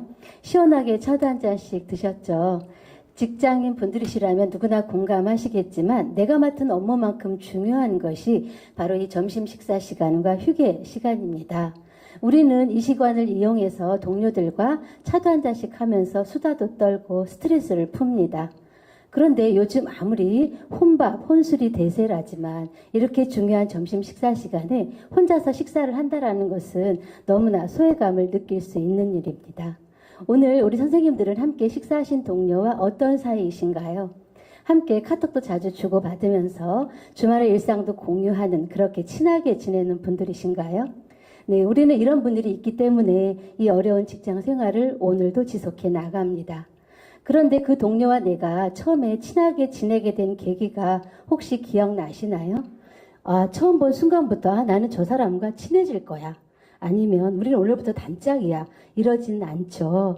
특별히 아주 외향적이거나 사교성이 좋은 분들을 제외하면 우리는 누구나 시간이 조금씩은 걸려야 친해집니다. 근데 사람이 서로 친밀감을 쌓는 데 있어서 함께 식사하고 차 한 잔, 술 한 잔, 이보다 더 좋은 건 없죠. 그래서 함께 식사를 한다라는 것은 밥을 먹는다는 그 이상의 의미가 있는 것 같습니다. 그런데 혹시 우리는 장애인 동료와 함께 식사해 본 경험이 있으신가요? 저의 경험을 먼저 말씀드리면 저도 신장 장애인이기는 하지만 제가 장애인식 개선 강사로 활동하기 전까지는 다른 장애인들과의 교류도 전혀 없었고 다른 장애인에 대해서 알지도 못했으며 관심도 없었습니다. 그러다 제가 장애인식 개선 강사로 활동하면서 어떤 교육 중에 시각장애인 선생님의 식사를 도와드릴 일이 있었는데 사실 속으로는 아주 생각이 많았습니다. 어떻게 하는 거지? 난 이런 거 해본 적이 없는데 고민하다가 눈치를 보면서 옆에 분들은 어떻게 하나 보고 이제 식판에 밥을 정성껏 담아서 갖다 드리고 제 것도 같이 가서 이제 식사를 했습니다. 그런데 또 어디서 들은 건 있어서 앞에 국이 뭐가 있고 반찬이 뭐가 있습니다. 이 정도는 설명을 해드릴 수 있었는데 식사 중에 보니까 앞에 선생님이 음식물을 자꾸만 옷에다 흘리시는 거예요. 아주 어렵게 식사가 끝이 났습니다. 우리도 이럴 수 있죠. 내가 장애 당사자가 아닌 이상 우린 다른 사람의 장애에 대해서 잘 모르는 것이 너무나 당연합니다. 그런데 이제 장애인 고용률이 매년 아주 조금씩 상승하면서 우리도 15가지 장애 유형 중에서 시각장애인 분들이나 아니면 장루 요루 장애인 분들이 우리의 동료로서 함께 할 수도 있습니다. 만약에 이런 상황이 되어서 음식물을 흘린다든지 아니면 배변 주머니로 인해서 불쾌한 냄새가 난다면 우린 이러한 상황에서 어떻게 서로에게 다 좋은 방향으로 문제를 해결할 수 있을까요? 이에 앞서 한 가지 상황을 한번 보겠습니다. 사람은 살면서 누구나 한 번은 예기치 않은 사고로 깁스를 할 수도 있고 보조기구의 도움을 받을 수도 있습니다. 우리가 이런 상황이 된다면 식사, 세면, 보행 모든 게 불편해져서 우린 내가 원하지 않아도 다른 사람의 도움을 받을 수밖에 없습니다. 오늘은 식사를 예로 들어서 이럴 때 우리가 발휘할 수 있는 장애 감수성에 대해서 한번 생각해 보겠습니다. 자, 점심시간에 구내식당에 들어오니까 오늘의 메뉴가 보입니다. 흑미밥, 김치 콩나물국, 배추 겉절이 하고 보니까 아주 오래간만에 돼지갈비가 나왔습니다. 아주 맛있게 보이고요. 후식으로 떡볶이도 준비가 있네요. 이럴 때 우리는 어떻게 장애 감수성을 발휘할 수 있을까요? 예전에 저처럼 그냥 정성껏 담아서 갖다 드리는 것도 좋지만 한번 살짝 물어봐 볼 수 있잖아요. 선생님 오늘 돼지갈비가 나왔는데 좋아하시면 조금 더 담을까요? 라던가 혹시 떡볶이 좋아하세요? 이렇게 물어본다면 상대방의 답변에 따라서 우리는 조금 더 담을 수도 있고 아닐 수도 있겠죠. 이제 입장을 바꾸어서 생각해 보면 내가 도움을 받는 사람인데 식사 중에 갈비 한 점만 더 먹으면 좋겠는데 조금 아쉽다 라던가 나는 콩나물을 안 좋아하는데 동료가 수고롭게 갖다 주었어. 근데 안 먹으면 너무 미안해. 다음에 부탁하기가 조금 어려울 수도 있겠죠. 또 다른 예로 장루나 요루 장애인 분들이시라면 평소에도 위생에 신경을 얼마나 쓰겠습니까? 그런데 식사 시간에 동료들이 나를 피해서 자기들끼리만 저 멀리서 식사를 한다던가 아니면 나를 보면서 수근수근 하는 것 같은 느낌이 든다면 이 장애 당사자는 얼마나 난감하고 수치스럽겠습니까? 이럴 때 우리가 혹시 여벌옷이 준비돼 있어요? 라던가 자리를 잠깐만 옮기면 좋겠습니다. 라고 이렇게 한마디 해준다면 장애 당사자는 내가 실수를 했나 보다 라고 바로 알아차리고 옷을 갈아입거나 적절한 조치를 취할 수 있을 것입니다. 이렇게 되면 서로에게 좋은 방향으로 감정도 상하지 않으면서 문제도 해결이 되고 이 배려를 받은 장애 당사자와 도움을 준 직원은 서로 끈끈한 동료로서 더 발전할 수도 있지 않을까요? 지난 8월에 한 장애인 커플이 코레일을 여행하던 중에 실수로 배변하는 일이 있었습니다. 이럴 때 직원이 조용히 처리해도 될 일을 똥 쌌잖아 이렇게 노골적인 표현을 씀으로 인해서 장애 당사자는 굉장히 수치심을 느끼고 결국은 인권위원회에 진정을 했죠. 이럴 때에는 조용하게 와서 먼저 조처를 취할 수 있도록 이야기를 해주었다면 장애 당사자로서는 매우 깊은 감동을 받았을 것입니다. 사람이 먹고 마시고 배변하는 일은 가장 기본 중에 기본인데 이러한 일로 인해서 내가 수치심을 느꼈다거나 아니면 인권적으로 모멸감을 당했다면 우리는 이 어려운 직장 생활을 지속해 나가기가 어려울 것입니다. 그럼 장애인을 어떻게 대해야 하지? 난 장애인이 아니라서 잘 모르는데. 네, 충분히 이럴 수 있습니다.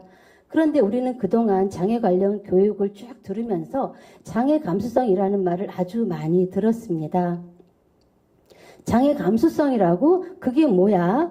그건 어떻게 하는 거지? 네, 장애 감수성은 우리가 어렵게 생각할 수도 있지만 의외로 아주 쉬울 수도 있습니다.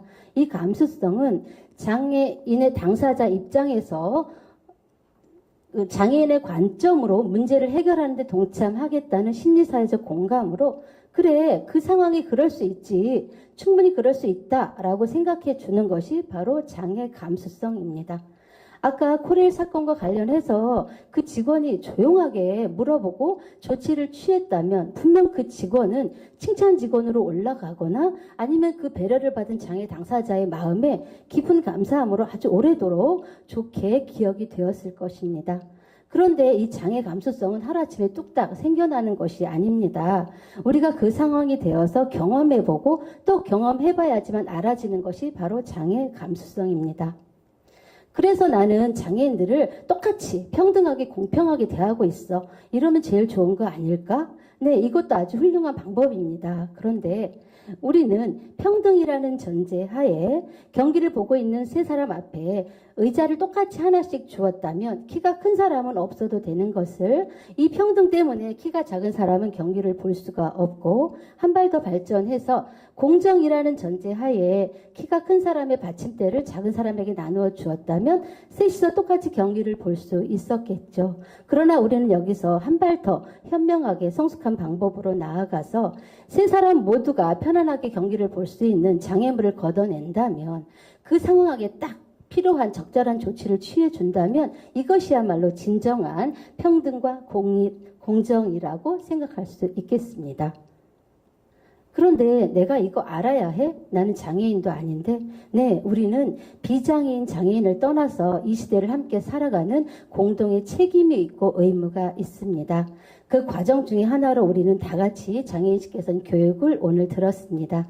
이 작은 기회로 우리들의 장애 감수성을 조금이나마 올릴 수 있다면 감사드리고 혹시라도 장애인을 차별하는 모습을 내가 보게 된다면 장애인 차별은 안 돼요. 이렇게 용기 있게 말할 수 있는 우리 동료분들이 계시다면 지금 현재도 함께하는 장애인 동료와 앞으로도 함께하게 될 장애인 동료 모두에게 큰 힘이 될 것으로 생각합니다. 감사합니다.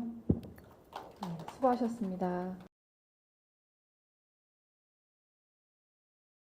네, 뭐 너무 잘 들었고요. 특히 이제 마무리 멘트를 전체적인 결론을 너무 잘 내셨고 그게 저도 이제 마음에 남습니다. 네, 차별을 올리는 거에 대해서 정당하게 얘기할 수 있는 그런 인식을 가졌으면 좋겠다. 저도 굉장히 주장하고 싶고 교육을 통해서 그런 한마디로 내뱉을 수 있다면 정말 좋은 교육이었다고 생각이 듭니다. 그래서 뭐 전체적으로 너무나 잘 하셨기 때문에 제가 뭐 더 이상 드릴 코멘트는 없을 것 같은데 혹시 교환이 요거는 주된 교환은 아니신 거죠? 요거는 네. 여기 이제 강사 출전대 하느냐고 따로 10분씩 준비를 네. 했습니다. 네네.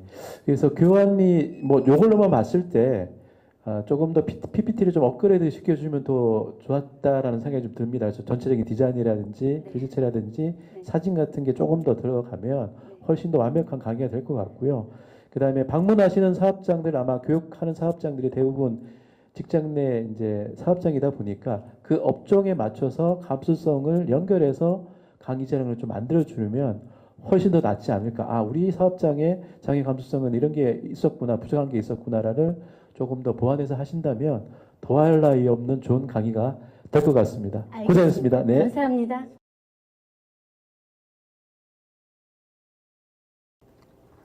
우리 헌법 제11조는 모든 국민은 법 앞에 평등하기 때문에 어떠한 경우도 차별을 받지 않는다고 되어 있습니다.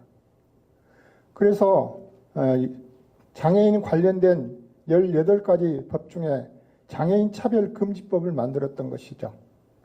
장애인 차별금지법은 장애인 당사자가 만들었기 때문에 가장 잘 만들어졌다고 합니다.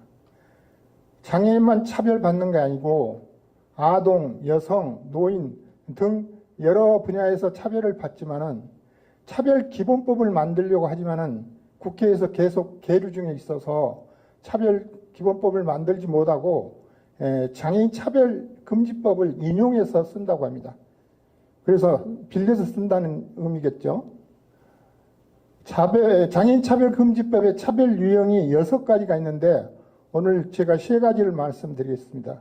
직접 차별이 있고 간접 차별 있고 정당한 편의 제공 거부가 있습니다.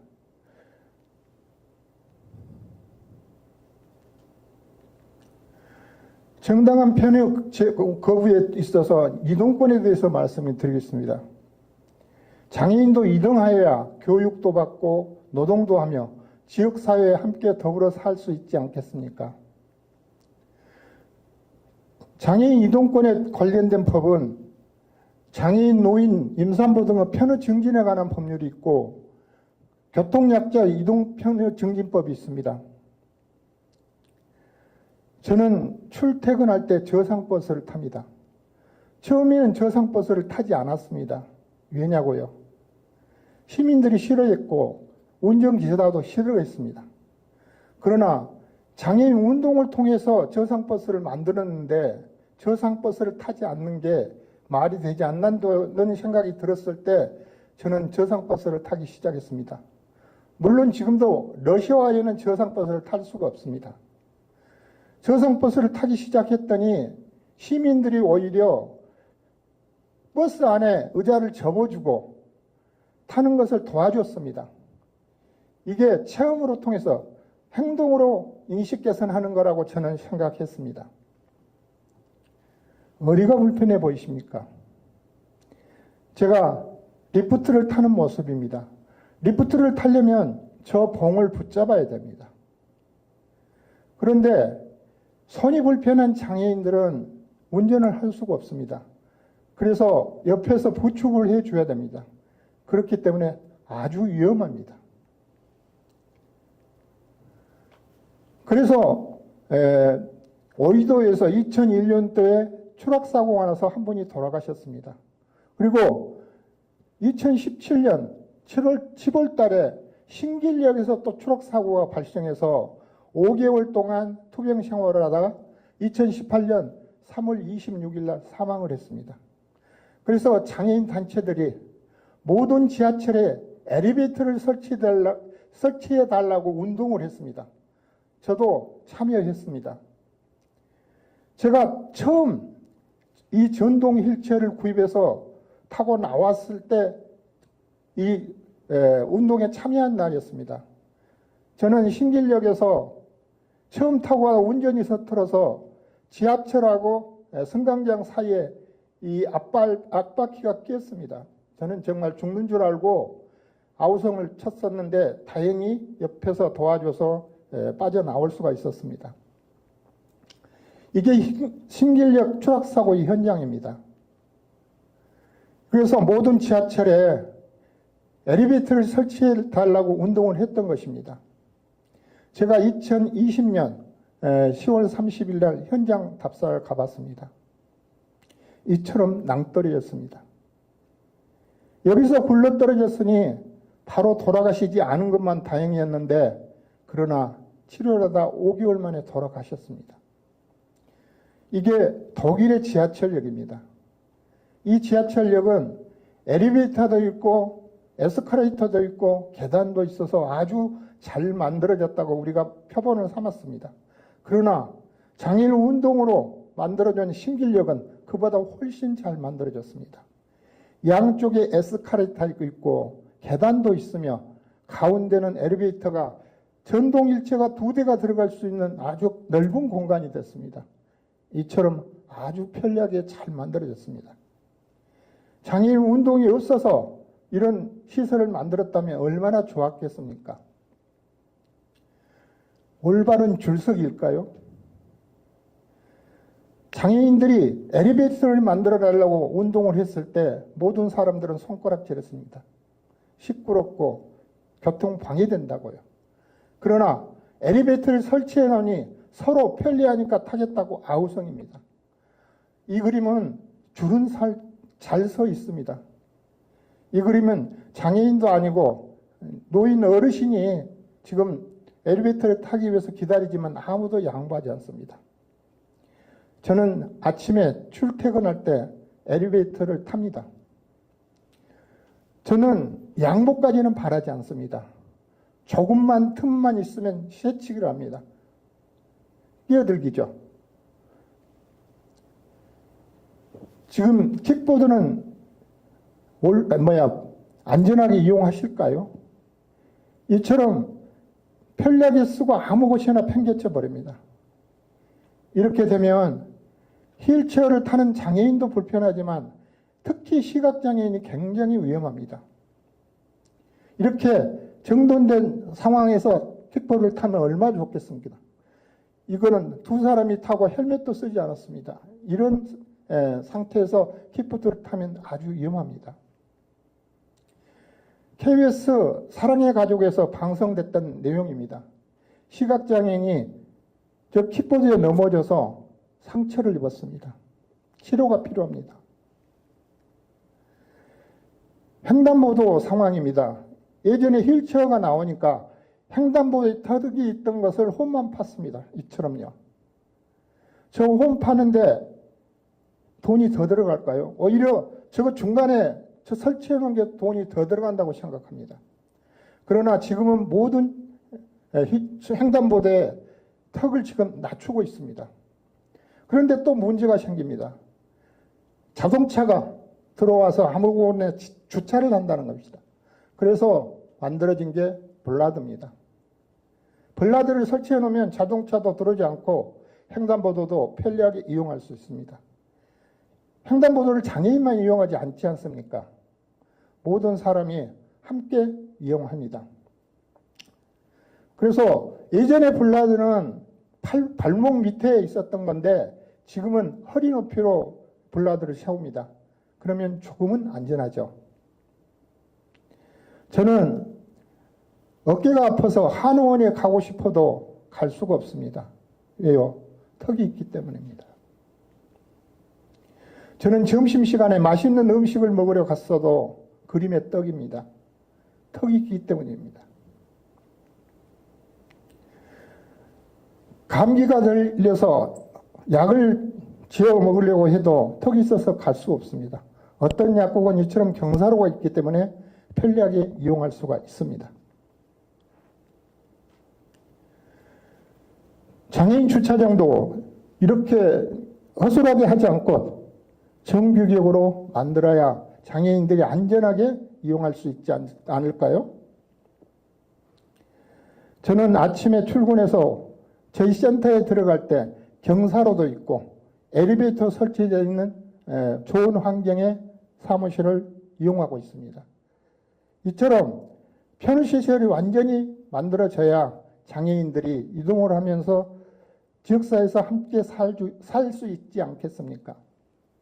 제가 사무를 보고 있는 사무실입니다. 저는 높낮이 테이블을 장애인 고용공단의 지원을 받아 저걸 사용하고 있는데 아주 편리합니다. 그렇습니다. 장애인도 이동을 하여야 교육도 받고 노동도 하며 지역사회에서 함께 더불어 살지 않겠습니까?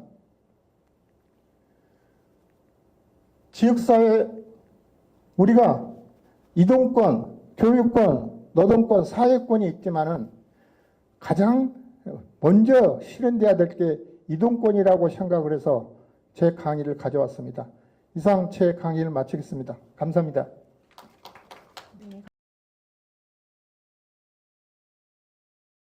네, 고생 많으셨습니다. 사실 오전, 오후 이렇게 기다리시는 것도 일이실 텐데 아주 잘 버티셨어요. 그 법학을 전공하셔서 그런지 오전 강의에서 법적 아이템을 갖고 설명하셨을 때 저는 굉장히 제가 공부가 되는 것 같아서 아주 흥미롭게 잘 들었습니다. 근데 이제 아쉬웠던 것은 장애인 관련 법률이 18개, 지금도 많이 나왔는데 제가 아는 것만으로도 25개거든요. 그래서 항상 강의를 준비하실 때는 그 전날까지 체크를 하셔야 돼요. 그래서 강의 시간이 오래 걸리는 거예요. 내가 말하는 게 정말 옳은 것인지에 대한 그런 검토를 늘 하셔야 된다는 말씀을 듣지, 청중 가운데 에이 아닌데 하는 사람이 한 명이라도 있으면 그 강의는 올바른 점수를 받을 수가 없습니다. 그리고 지금 이동권을 말씀하셨는데 이것도 주제는 굉장히 다양하잖아요. 그러니까 막 산만하게 막 발표를 하시다 보니까 주제를 모으지를 못했어요. 주제를 모으지를 못하면 뭐가 생기냐면은 메시지 전달이 안 됩니다. 그러니까 선생님은 말씀을 많이 하실 것 같아도 듣는 청중은 뭐 자기 힘들다는 거네. 어쩌자는 거지? 이렇게뿐이 안 돼요. 그러니까 우리가 이동권이 확보됐을 때 장애인의 삶은 어떻게 바뀌고 이런 바뀐 삶을 통해서 우리 사회는 어떻게 변할 것이다 라는 것까지 말해줘야 좋은 강사가 되실 수 있습니다. 그러니까 선생님께서 아주 열심히 살아온 그 인생의 서사는 내가 뭐 지금 바로 들어서 뭐 다 할 수는 없지만 그래도 열심히 사신 것 같지만 앞으로 우리가 장애인계를 위해서 좀 일하시려고 한다면 조금 더 넓은 시야를 갖고 접근을 하시는 게 도움이 될 것 같습니다. 감사합니다. 네, 이상입니다.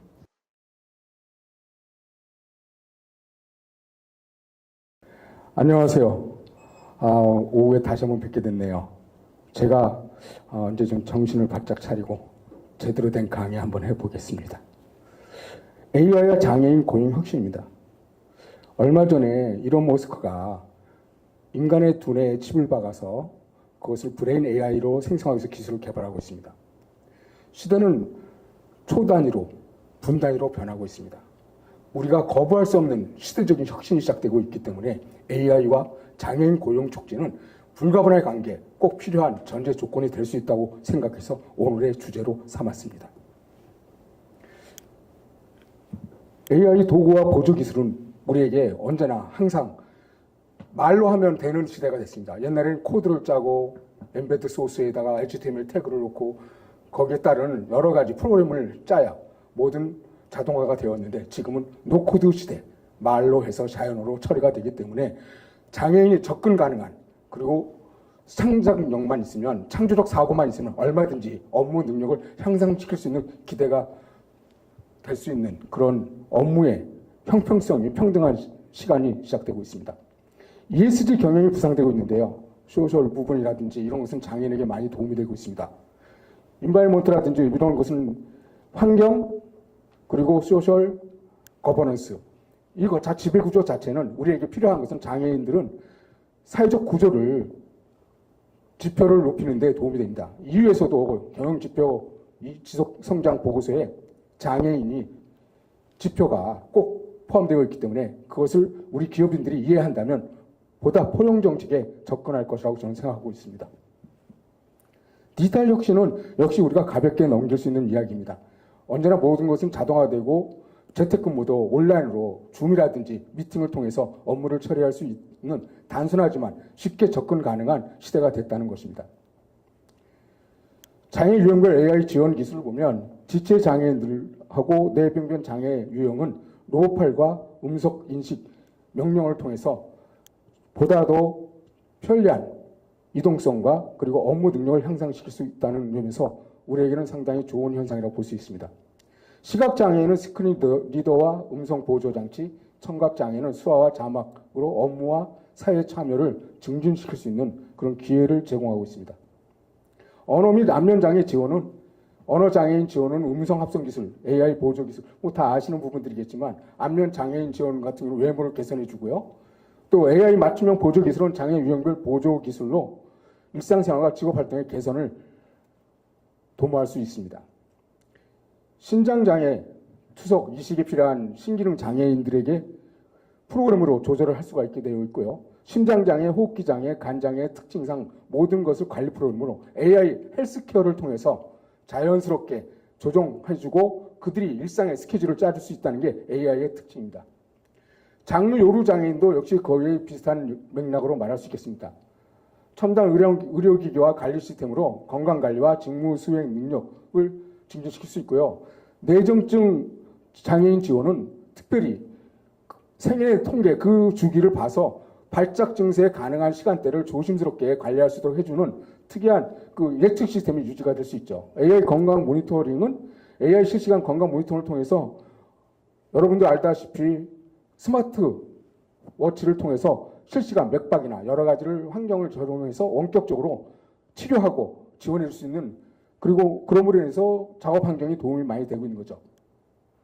지적 장애인은 AI 학습 도구와 통해서 직장력 그리고 정신장애, 자폐성 장애는 프로그램으로 대인관계라든지 업무 수행에 도움이 될 수 있습니다.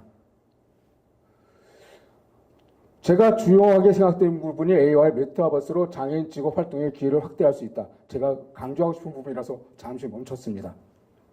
AI 플랫폼은 제페토와 로블로가 세계적으로 두 대의 양대 축을 지니고 있습니다. 그런데 거기서 활동하는 것은 일반인들도 비장애인들도 다 참여를 하지만 우리 장애인들은 특히나 집중력이 좋기 때문에 재택근무하면서 보조기기만 활용할 수 있다면 창조적인 사고로 대화도 하고 콘텐츠도 만들고 여러 가지 진취적으로 비장애인에 비해서 좀 더 탁월한 능력을 발휘할 수 있지 않나 그런 기회를 보기 때문에 메타버스와 AI는 필수라고 저는 생각하고 있습니다.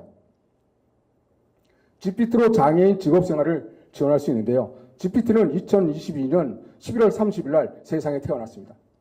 이 GPT를 통해서 우리는 자연어로 노코드 시대에 말로써 명령을 합니다. 일례로 시각장애인 지원과 지적장애인 지원들도 GPT를 다 활용하고 있는 것입니다.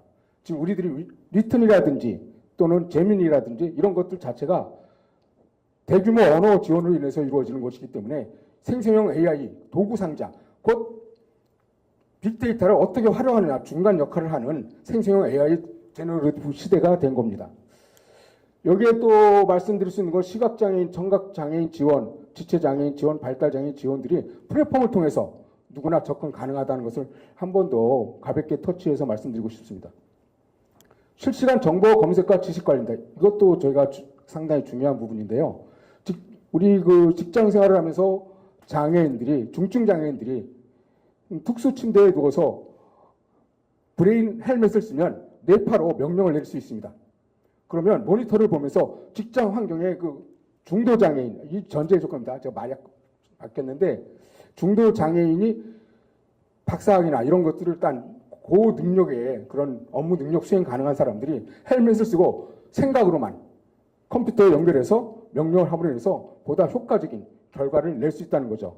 이런 부분에서 빅데이터나 또는 정보 검색은 자동으로 요약해서 해주는 기능들이 있지 않습니까? 이것을 좀 더 활용하면 AI는 중도 장애인들과 일반 모든 그런 비장애인들에게도 큰 도움이 되지만 특별히 우리 장애인들의 경험을 살릴 수 있는 좋은 기회가 될 수 있다고 저는 생각하기 때문에 AI를 우리가 누가 더 빨리 더 많이 활용하느냐가 중요하다고 생각합니다. 리튼에 대해서 이제 콘텐츠 생성을 하게 있는데요. 여러분이 프롬프트 엔지니어 창에다가 우리가 질문을 던지면 주제만 던지면 자동으로 1분 안에 다 해줍니다. 감마 시스템도 있는데요. PPT를 주제만 주면 자기가 알아서 생성해서 글씨를 다 써주고 있고요. 리튼 같은 경우에도 창조적 활동을 많이 할 수 있죠. 달리하고 미드저니는 고화질 이미지를 만들어서 회사하고 연결을 진다면 홍보 팜플렛을 만드는데 명령만 내리면 얘가 자연적으로 생성을 해주기 때문에 활용의 방법이고 어떻게 질문을 하느냐, 어떻게 명령을 이야기를 하느냐에 따라서 프롬프트 엔지니어의 능력에 따라서 장애인도 지체를 움직이지 않아도 머리로 할 수 있다는 게 가장 중요한 요점이니까 이 부분에 대해서 우리가 많은 교육을 하고 또 지원을 해야 된다고 생각합니다. 보조 기술은 문자를 음성을 스크린 리더를 시각장애인을 접속하고 음성 제어하고 점자 디스플레이 이런 부분들을 많이 활용할 수 있다는 것은 가볍게 터치하고요. AI 시대의 장애인의 지원의 문제, 이 부분이 상당히 중요하다고 생각합니다. 저희가 지금 장애인에게 편의시설을 제공하고 거기에 뒤따르는 많은 보조금과 장려금을 지원하고 있지만 가장 중요한 것은 그들이 장기적으로 활동할 수 있는 AI 시대가 왔음으로 인해서 거기에 집중해서 투자해주고 그들을 활용할 수 있는 기회를 제공할 수 있는 훈련 기간이 저는 필요하다고 생각합니다. 이런 부분에서 우리는 AI와 좀 더 확실하게 연계해서 활용할 수 있어야 된다고 저는 생각하는 부분이고요. 거기서 생각하는 것이 제민이 각 틀립니다. GPT는 달리라든지 이미지 합성 프로그램이라든지 이런 것들이 연결이 되어서 종합적인 판단력이 좋습니다. 제미니는 단순한 웹 검색용입니다. 구글이 갓 구글입니다. 검색의 용도를 모아서 제미니는 거기에 특화되어 있습니다. 리튼은 실제적으로 GPT 그리고 제미니, 크로우즈 이런 세 가지를 융합해서 연결돼서 데이터를 이용을 해서 요약해서 답변을 해주는 거기 때문에 실제적으로는 우리는 AI 시대에서 제일 중요한 건 GPT-4, 4 그리고 거기에 0이라고 최신 버전이 나와 있는데요. 그 알파벳 O는 옴니입니다. 전능하다. 세상이 전능해진 것이 하나님이 아니고 챗 GPT가 되었습니다. 이런 것을 얼마나 더 우리가 지원하고 활용할 수 있느냐. 그것이 가장 주요한 요점이라고 저는 생각하고 있습니다. 장애인 고용 시대 확대하는 이 자체가 이제는 아까도 서두에 말씀드린 것처럼 AI와 함께하는 시대가 되었으면 좋겠다는 생각을 하고 있고요. 적극적인 지원과 협력을 여러분들이 같이 정책에 반영해 주셨으면 감사하겠습니다. 여기까지 하겠습니다.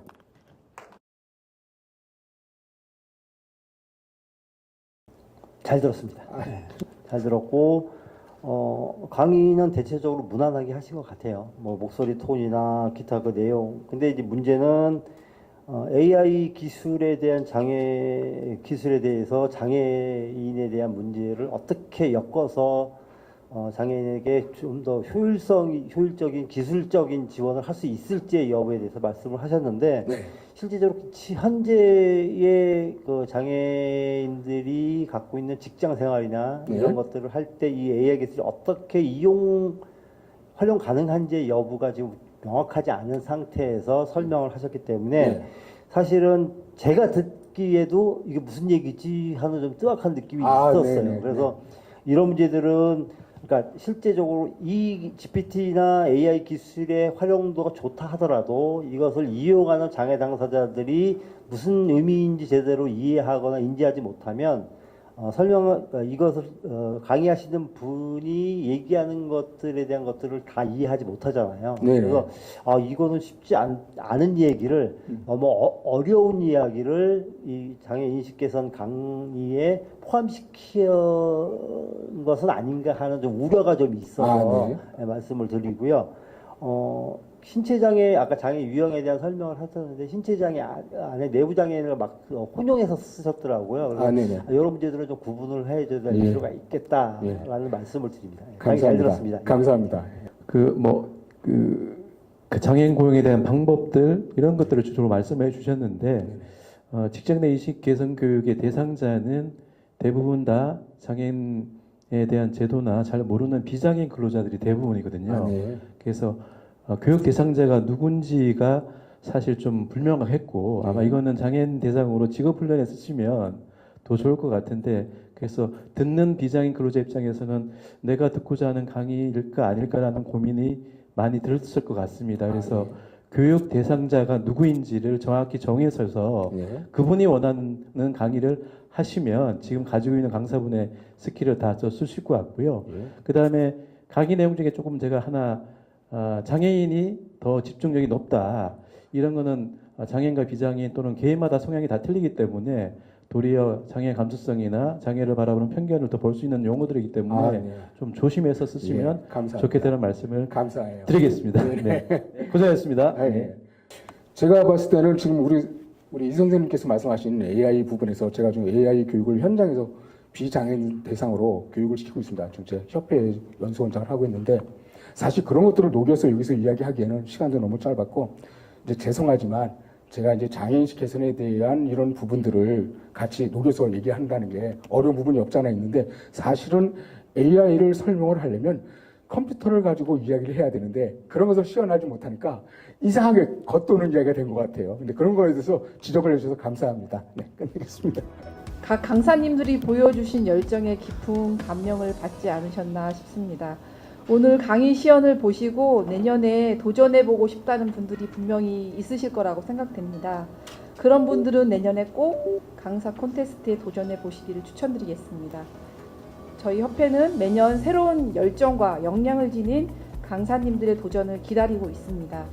강의 현장에서의 여러 어려움에도 불구하고 사명감을 가지고 최선을 다해 주시는 강사님들이야말로 직장 내 장애인식 개선 교육에 중요한 등불과 같은 역할을 하시는 분들이 아닐까라는 생각이 듭니다. 한국장애인고용안정협회는 여러분들의 그 열정과 노력을 응원하고 앞으로도 계속해서 지원을 아끼지 않겠습니다. 또 협회는 강사 콘테스트 이외에도 매년 강사들의 강의력 향상을 위해서 다양한 교육을 진행하고 있습니다. 교육에 관심이 있는 분들은 협회 홈페이지를 참조해 주시거나 아니면 전화로 문의 주시면 친절하게 안내해 드리도록 하겠습니다. 오늘 열정적으로 강의 시연을 준비해 주신 8분의 강사님들과 심사를 위해서 아침부터 애써 주신 5분의 심사위원님들께 다시 한번 깊은 감사의 말씀을 전합니다. 수상 결과는 심사 논의 후에 홈페이지와 문자로 안내해 드리도록 하겠습니다. 내년에는 더욱더 다양한 강사님들과 함께 찾아뵙기를 기대하며 이상으로 2024년 강사 콘테스트를 마치도록 하겠습니다. 감사합니다.